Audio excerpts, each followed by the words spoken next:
എനിക്ക് ഭയങ്കര ആഗ്രഹമാണ് മൂക്കൂത്തണം. പക്ഷെ ഇത്ര നാളായിട്ട് അച്ഛൻ സമ്മതിച്ചിട്ടില്ല. കാരണം അച്ഛൻ ഇഷ്ടമാണ്. ഒരിക്കലും ഇങ്ങനെ ഭയങ്കര നിർബന്ധം ചോദിച്ചപ്പോൾ അച്ഛൻ ഒരു മൂക്കൂത്തടങ്ങി വീട്ടിൽ നിന്ന് പഠിക്കുവാണ് വീടുണ്ട്. പക്ഷെ അച്ഛൻ സമ്മതിക്കണം. ചോദിച്ചു നോക്കാം. നമ്മളോട് ചിലപ്പോൾ സമ്മതിക്കുമായിരിക്കും. മൂക്കൂത്തിയാണ്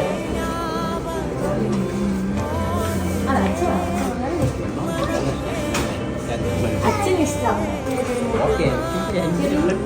ചോദിക്കണം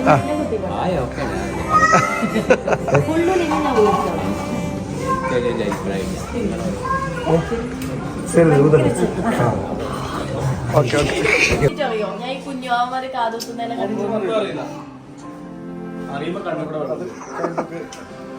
കരയരുത്. അതാ